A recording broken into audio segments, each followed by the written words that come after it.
이번에 말씀드릴 제8장은 주역의 64개가 어떻게 해서 이름이 붙여지게 되었고 효라고 하는 것은 어떤 기능을 가지고 있는가를 말해 주는 것입니다. 바로 문왕이 단사를 어떻게 해서 썼고 주공이 효사를 어떻게 해서 어떤 부분을 밝히고 있는가를 말해 주는 것입니다. 그러므로 괴와 효를 헤아려서 우리는 사용할 수가 있다라는 것입니다. 그렇기 때문에 우리가 괴와 효를 볼 적에 어떻게 해석하고 그것을 응용할 것인가를 아래에 예시해 주고 있는 것입니다. 자, 이 전체적인 도표를 살펴보면 계사 제8장은 위에 4절과 아래로 7절로 모두 11절로 구성되어 있는 장편의 문장인 것입니다. 장편의 문장이지만 이 부분은 이해하기가 그다지 난삽하지 않은 것입니다. 위에 4절은 여기에 상자는 괴를 말하는 것입니다. 바로 64개와 384효가 어떻게 해서 단산이 소위 효산이 이러한 이름이 유래하게 되었는가를 말하면서 여기 의용지라 사람들은 이런 괴사와 효사를 생각하고 다시 이것을 의논하여 보면서 주역을 어떻게 사용해야 할 것인가를 보여주고자 하는 것입니다.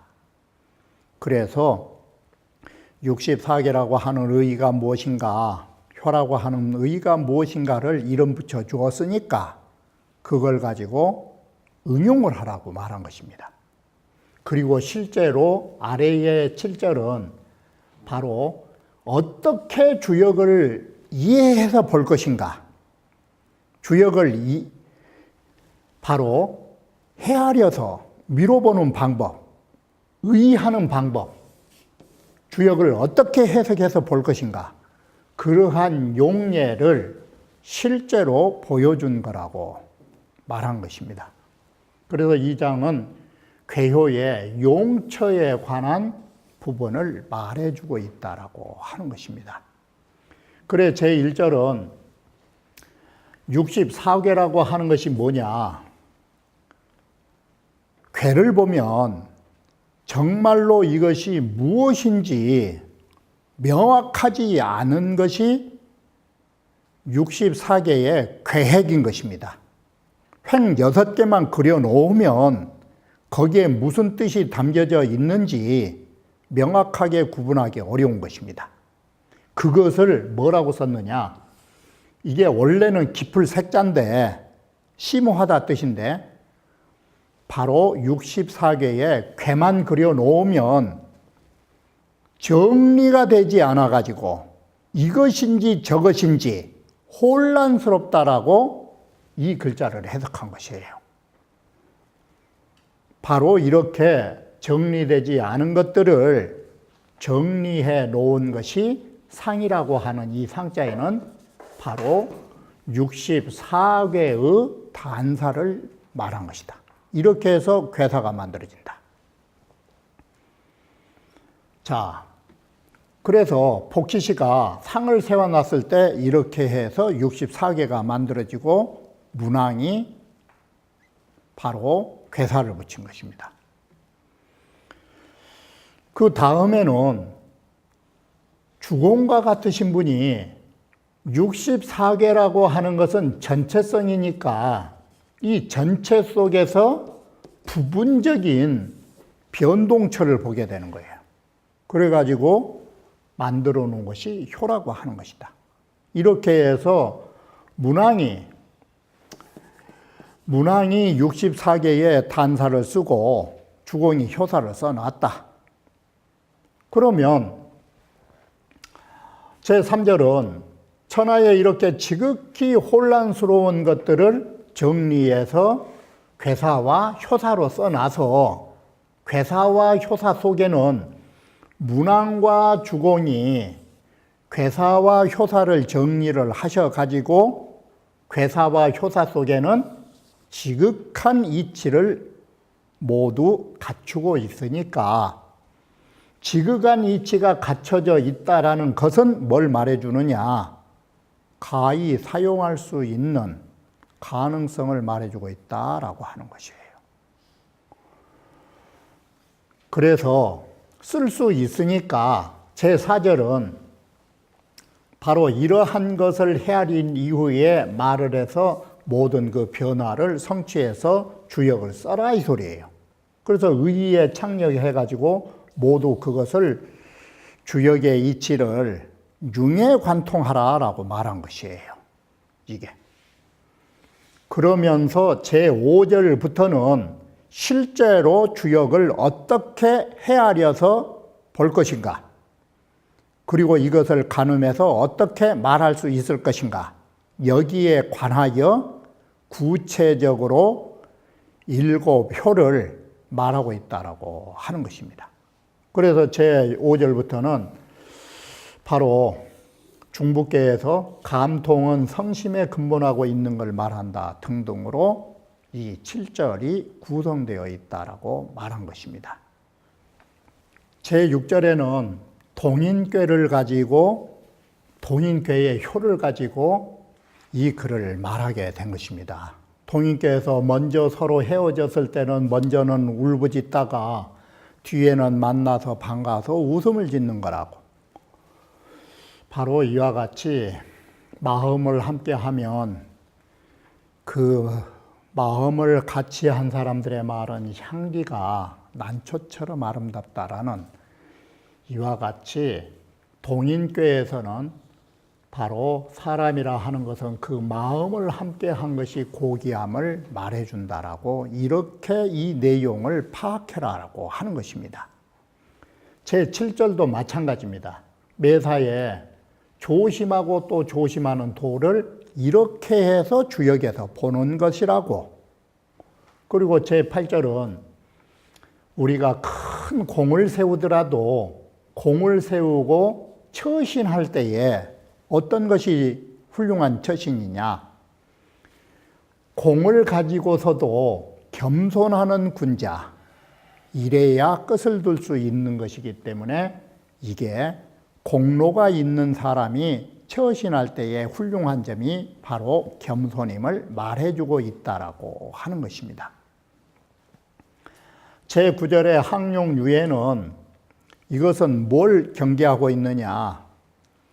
물도 가득 차면 넘치기 때문에 가득 차면 손해를 불러들인다라는 말이 물도 차면 넘치는 법이고, 그래서 상황에 너무 높은 벼슬까지 와서 가득 차면 그것은 오히려 더 채울 수가 없기 때문에 손상을 불러들인다라는 점을 눈여겨보라라고 말한 것입니다.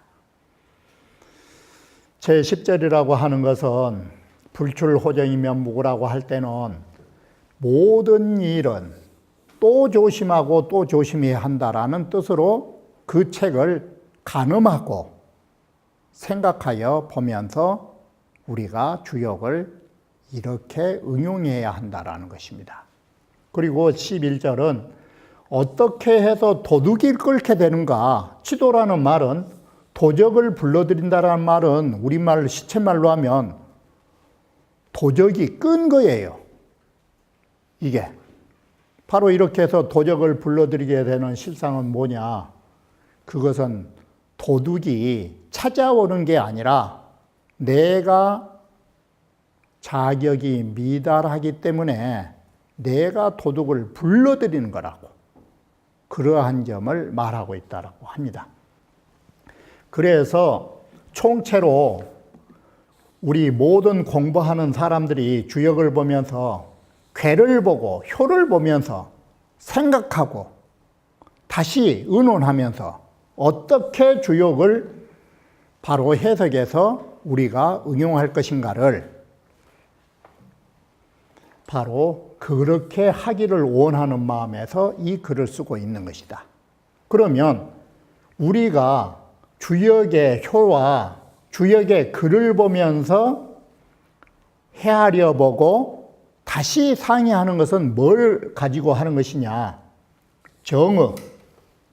첫째, 주역의 뜻을 정밀하게 알아야 되는 것이고, 두 번째, 알았으면 쓰는 것을 잘 써야 하는 것이고, 그리고 헤아려 가지고 이 주역의 변화에 따라서 이 처신을 완성하여 모든 일에 막힘이 없이 사용하기를 바라는 마음이라고 할 수 있는 것입니다.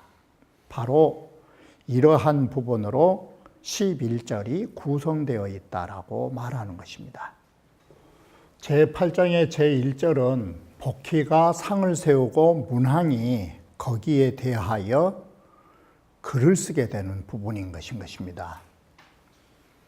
성인이 유의견 천하지 색하야, 성인이 처음 주역의 상을 세울 적에는 괴상만 세워놓은 거예요. 그럴 적에도 이 색자가 앞에서 말했듯이 원래는 깊을 색자인데 여기에서는 심오하다의 뜻이 아니고 잠난이라고 말하는 거예요. 잠난이라는 뜻은 혼잡되고 산란하다 뜻에는 뭔 뜻이 있느냐? 질서가 잡히지 않고 있는 것이에요. 그리고 명확하게 말할 수 없다가 되는 것이에요. 바로 이와 같이 이 세상에 온통 뒤섞여 가지고 불확실한 존재가 있는 걸 보면서 거기에서 이 색자에는 우리가 흔히 말하는 불확실성, 이게, 그리고 이 잠난이라는 뜻에가 확실하지 않고 뭔가 모호한 거예요. 그런 것을 보면서 그 속에서도 가장 그 형용을 생각했다라는 것은 그래도 그 괴에 가장 어떤 모습을 가지고 있는 것이 불확실한 속에서도 그래도 확실하게 조금이라도 접근할 수 있을까? 그걸 생각했다가 요 극이자 확실하지 못한 그 중에서도 그 뭔가의 모습을 생각해낸 거예요. 그래서 괴상을 그리고 괴명을 붙이는 거예요. 이게 바로 가장 어떤 모습을 하고 있는가. 예를 들면, 하나의 예를 들면, 지천태라면,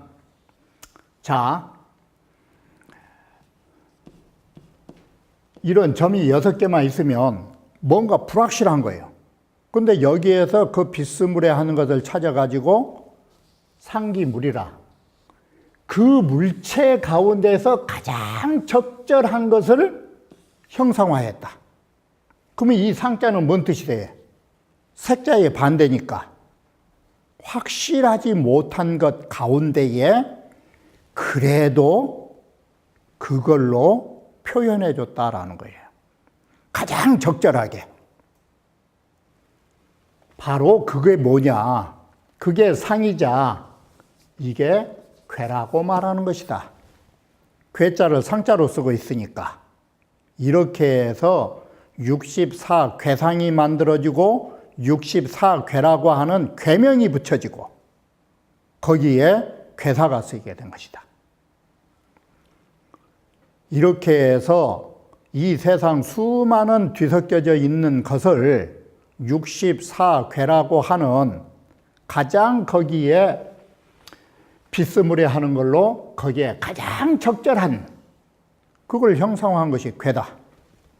괴라는 것은 여기에서 보는 바와 같이 그 중에서 형용, 가장 비스무리한 형태와 그걸 가지고 가장 적절하게 형상화하는 것이 괴라고 한다면 그 밖에는 뜻이 없냐면 그런 건 아니에요.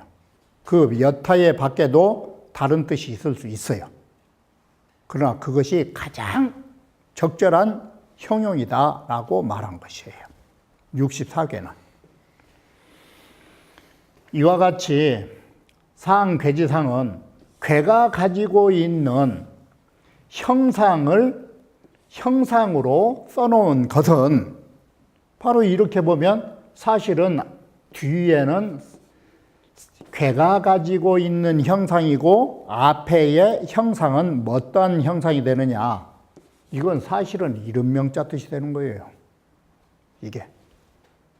괴가 가지고 있는 그 형상을 그런 이름을 붙여놓은 것은 설교에 서였잖아. 설교에서 8궤 등등을 나열해 놓은 거기에 해당되는 것이다. 이게. 자, 이렇게 해서 괴가 만들어진 것이다. 그러면 효는 어떠느냐? 제2절에. 효라 하는 것은 동처예요.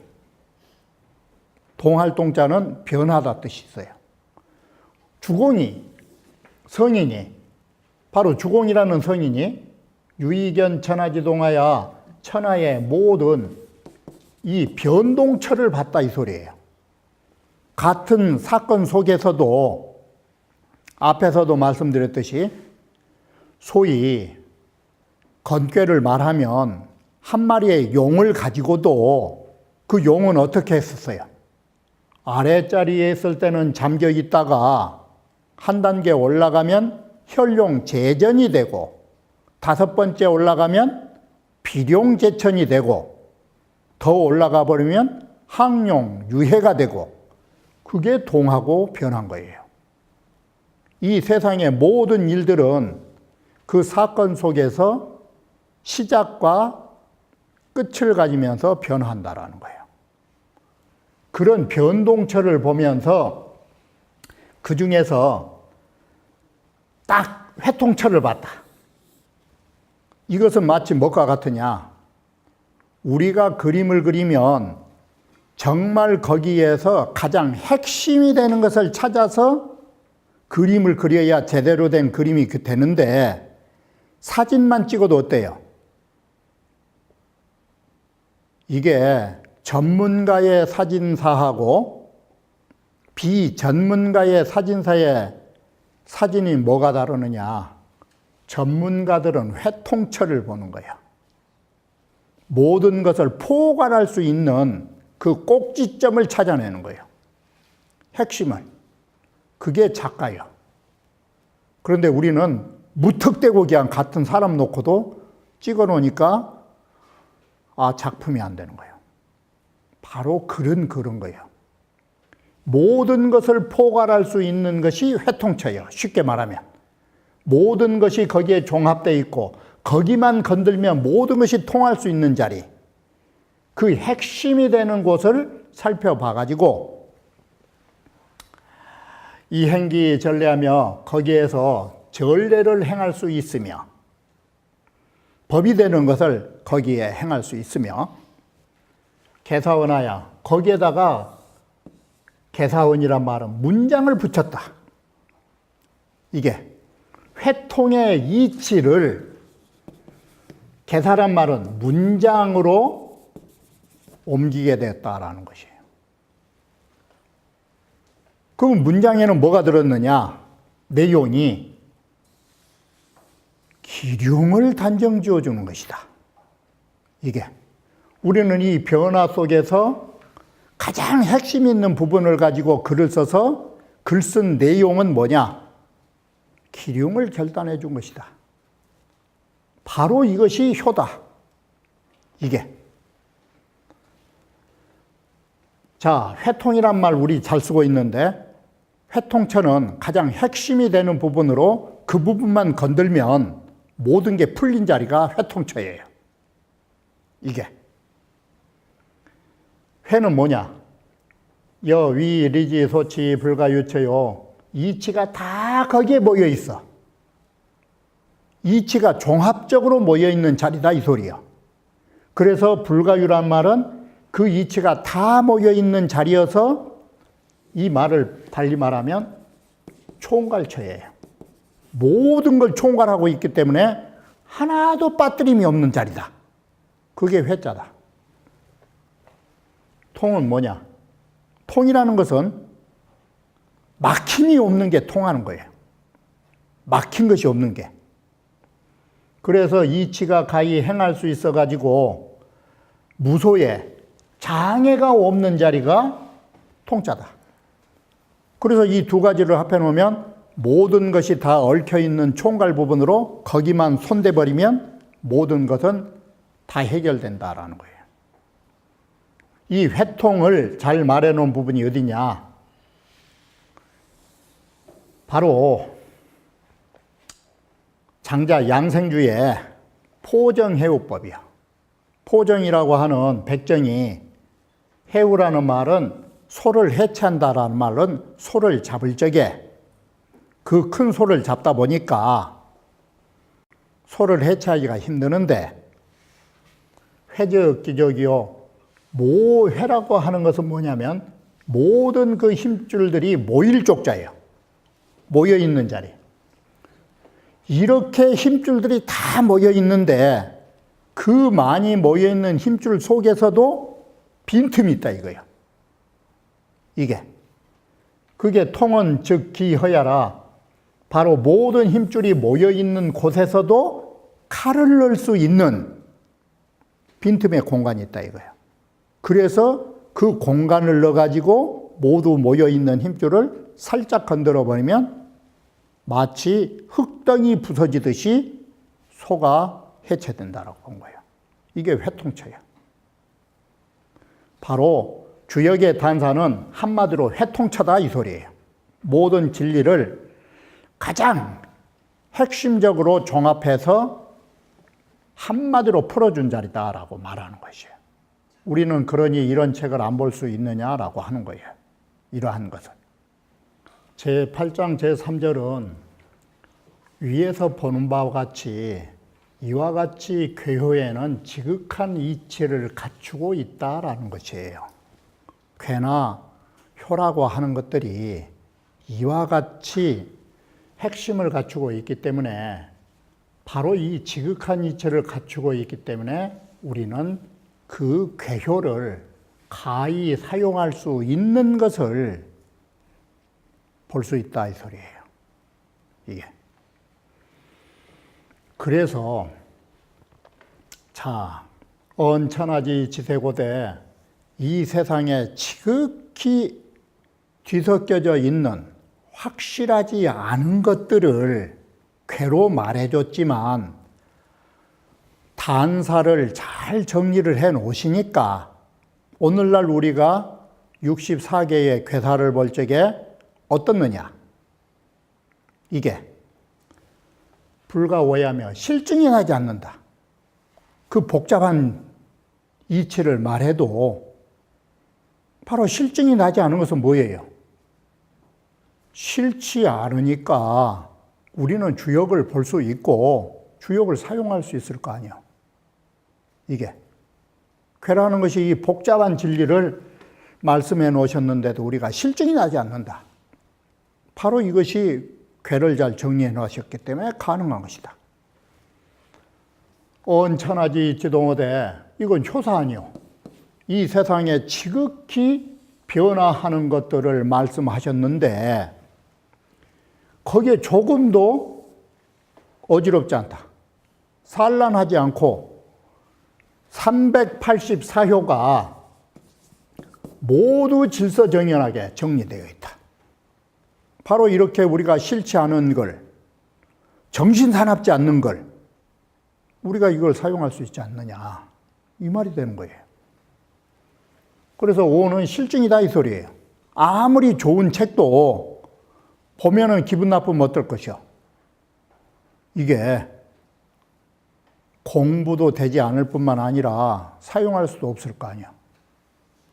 바로 이렇게 해서 64개와 384효는 우리에게 쓸 수 있는 가능성을 제시해주고 있다. 이렇게 되는 것이에요.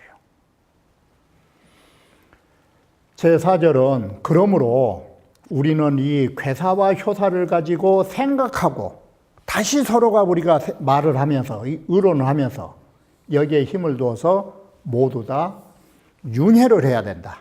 융해라는 말은 64개의 괴사와 384효에 관한 부분을 조금도 막힘없이 온융하게 하나도 빠뜨리지 말고 다 이해할 수 있도록 주역을 가지고 공부를 해야 된다. 그러면 어떻게 공부를 해야 되느냐? 의지후에 언하고 주역의 64개와 384효로 모든 것을 헤아려 봐라. 기준을 잡아서. 이 갈치자가 괴사효사를 말한 거 아니에요. 그것으로 헤아린 이후에 말을 해라. 예를 들어 남들하고 토론할 일이 있으면 주역의 글에 준해서 생각해 가지고 말을 해라. 그리고 의지후의 동인이 바로 주역의 괴사와 효사를 가지고 상의한 이후에 실천으로 움직여라. 바로 이 주역이라는 것은 우리가 말하고 행동할 수 있는 기준이 되고 있다 이 소리예요. 이게 우리가 말하는 데에도 기준이 될 수 있는 책이요, 행동을 실천하는 데에도 기준이 되는 책이다 이 소리가 되는 거예요. 그러니 의하여 바로 이것을 우리는 생각하고 서로 상의하면서 이 주역을 통해서 변화의 도를 성취해서, 변화를 성취한 것을 다른 말로 하면, 이천 선생의 말씀으로 말하면 이게 뭔 말이 되느냐? 이게 수시변혁이에요. 때 따라서 변해가면서 그 일을 하면 되는 거예요. 이게 이렇게 해서 모든 변화를 성취해서 일을 처리하는 것입니다. 관상완사하고 우리가 한가로이 일이 없을 때에는 주역의 64개나 이러한 상을 보면서 주역의 문장이 어떻게 쓰여 있는가를 음미하고, 정작 우리가 어떤 일을 움직일 적에는 관변완점을 해라. 변화를 관찰하고 점이 길한가 흉한가 이런 걸 관찰하면서 이 법 행진이 우리는 주역을 본받아서 행해야 하는 것이다. 바로 관상완사를 어떻게 할 것인가, 그리고 문장을 보면서 어떻게 사태추이를 보면서 기륭을 살펴볼 것인가, 이런 부분은 다음 강의의 아래에 치료로 예시한 것처럼 그와 같이 주역이 나오면 그렇게 생각해보고 그렇게 서로 상의해서 주역을 사용할 수 있는 그 예를 써줬다가 차하치려는 이 아래로 7편은 바로 그런 용례를 마련해 줬다라고 하는 거예요. 어떻게 생각하고 어떻게 상의해서 말하고 행동할 것인가를 보여주는 용례로 쓰고 있다. 이처럼 주역의 글을 가지고 여러분들은 주역을 이해하시고 이렇게 응용하면 되는 거라고 말한 것입니다. 그러면 다음 강좌에서 그러한 용례에 대하여 말씀드리기로 하겠습니다.